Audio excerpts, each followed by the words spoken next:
We ask a lot of our enduro bikes, they've got to be strong enough to ride the toughest terrain really fast, but also efficient enough to be pedalled all day long. So with that in mind, here are the top 5 enduro bike upgrades.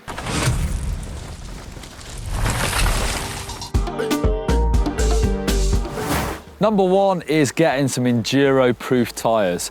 Basically by that I mean probably dual-ply tyre. You need something with a really good amount of protection. They've got to be sort of solid enough and reliable enough to be ridden through some really horrible terrain.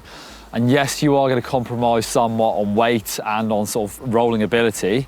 So this, for example, is a Vittoria Mazza in the enduro specs. You can get these in the trail spec as well. But the enduro tyre is dual ply, it's tougher. It's also got a sort of do-it-all tread. You can see other tyre brands have this as well. You're never going to have a perfect tyre for sort of all enduro races and stages. So what you need is a good kind of downhill based tyre tread that will kind of work pretty much everywhere, be a really good all-rounder.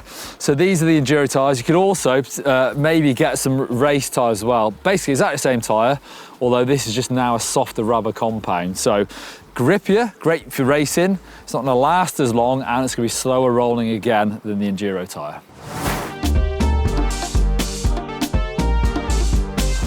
Now this upgrade isn't going to be valid for everybody. However, a lot of modern enduro bikes, if they're made for kind of racing, or these brands have got race teams, they've actually got adjustable geometry. So this Orbea Rallon comes in the box with 2 linkages. It actually comes standard as a full 29er bike, but you also get this link, which means you can run a 27.5 rear wheel.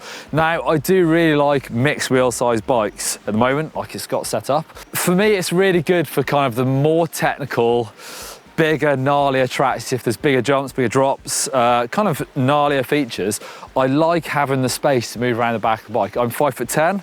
I feel like I'm about the limit of kind of, you know, really getting the most out of that setup. However, if I swap the link back over, I can then run a 29er at rear wheel. And I do feel like for kind of the little bit more mellow enduro races, trails, I feel like the full 29er is still faster. I think the mixed wheel size, like I say, is faster for more technical. Also, for me, if I'm not racing, I find it more fun. But I think if you've got a bike that has a flip chip or a way of being able to swap between the wheel sizes, I think it is a really good upgrade. I know it's a bit more cash, but buy yourself a second rear wheel so you can pick and choose depending on the type of terrain or type of tracks you're racing or riding on, and get the best setup for that day. Now, I think some people might think that they just want to get the one setup and get used to that, which I can see definitely. But what I found, I've done this a few times with different bikes where I've swapped out the wheel sizes. You know, when you swap the flip chip over or the linkage, actually the geometry stays really similar. It just feels to me with a smaller rear wheel, I can throw the bike around just a little bit better without dragging my bum on that rear tyre. And then when I swap to the bigger rear wheel, then it just feels a bit less harsh if the track's got loads of little bumps in it. So not a huge difference, but I really like having the option.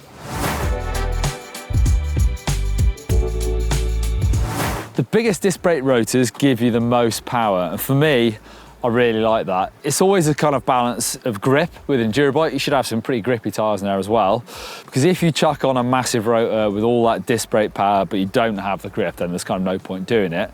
But also over the longer stages, if you're out riding proper big enduro stages in the mountains, then they don't heat up as much as the smaller discs as well. So they won't fade as much, but also the extra power means that your arm strength, for me, feels like that doesn't fade as much either. You don't have to pull as hard to get them to work.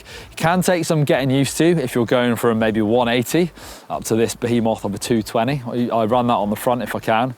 But for me, it's always worthwhile getting used to it.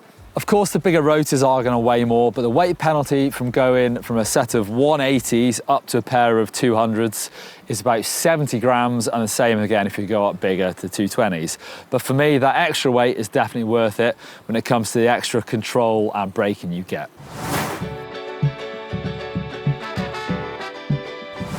If you're going for an enduro style ride, maybe a bigger one, there may be some compact bags like this, Camelback Mule waist pack. Would be really good for carrying extra water bottles, tubes, tools, things like that. But you don't see enduro racers carrying backpacks very often.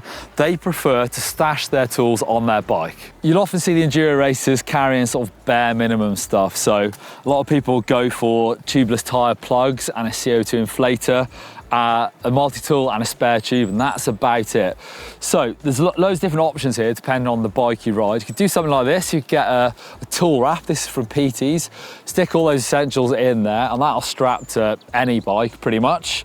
Or you've got the other option of maybe using something like this. It's a toe peak tool that will go on your seat rails. There's a lot of bikes now that also come with extra water bottle mounts, so you may notice them underneath your top tube. So they're made for things like this. So it's the same spacing as your bottle cage, and you basically mount that to those bolts and then you can strap whatever you like. There's loads of different options there.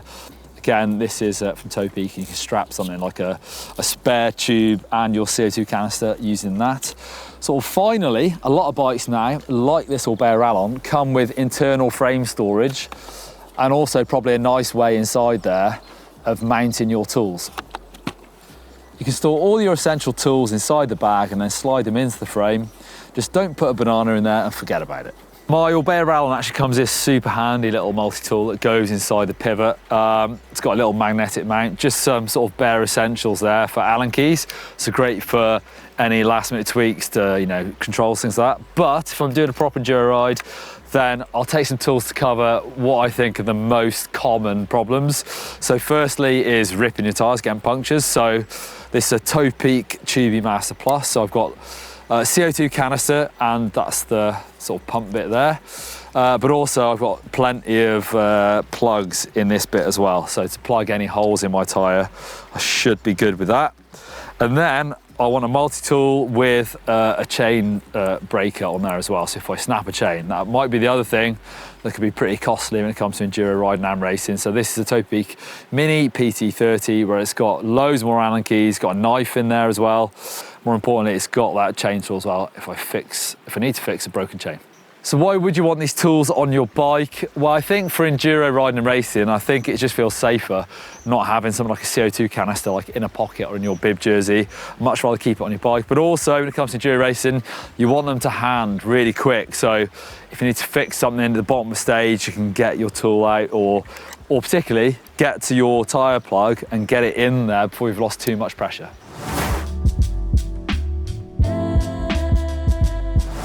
Now this is an upgrade we're seeing on quite a few downhill and enduro bikes now. This is an OChain, it's an active spider. So rather than your chainring sort of mounting directly to your cranks, obviously there's no flex in that at all. Well, with some bikes, depending on how much sort of pedal kickback they have, that limits the suspension travel. So if you've got tension on the chain, on the cranks, it's slightly restricting your rear wheel from moving more freely. And this OChain basically has rubber elastomers in here. So there's some flex and rotation against the sort of crank movement. This one, you can actually adjust how much movement you get. So from 12, 9, 6 to 4 degrees. And basically that does free up your suspension a little bit. So we're seeing some riders, depending on the bike they're riding, actually go for this to try and get the small bump sensitivity a little bit better on their bike. An enduro bike is supposed to be a thoroughbred race machine. It's all about being as fast as possible. So you might not think that comfort's an important thing, but I actually think it is. You spend an awful lot of time on an enduro bike in a race day, and you've got to be able to perform and ride as fast as you can. I think being comfortable, but also not fatigued, does play a massive part in that.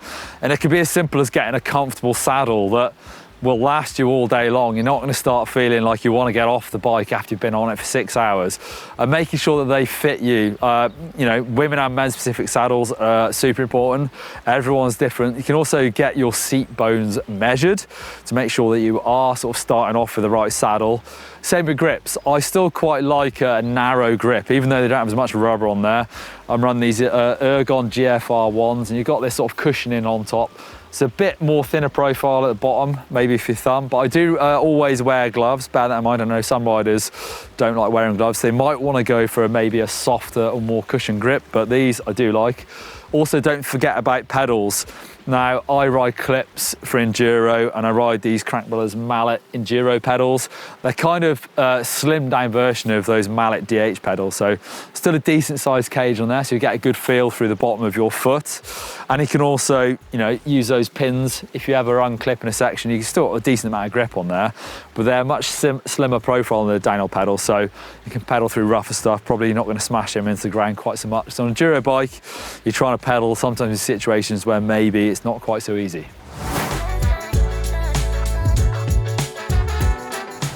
Now this upgrade is slightly controversial, but this is Handguards, and enduro racers seem to love them. Did you know that 5 out of the last 10 men's world enduro titles have been won by riders using Handguards? Now you've got to thank Sam Hill, Jack Moyer and Jesse Melamed for that.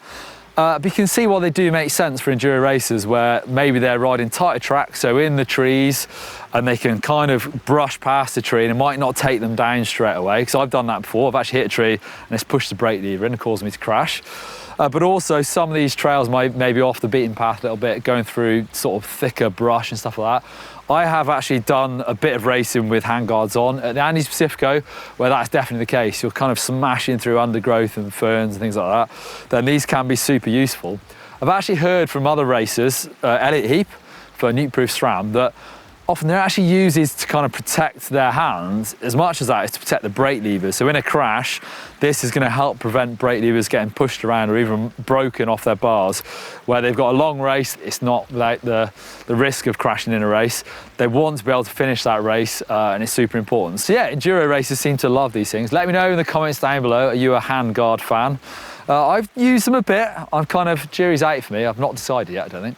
All right, there's some enduro bike upgrades, so tyres, tools, bigger brakes and protecting your hands. Jump in the comments section if you think I've missed any. You've got some good upgrades you want to recommend to everybody, and give us a thumbs up if you love riding and racing enduro.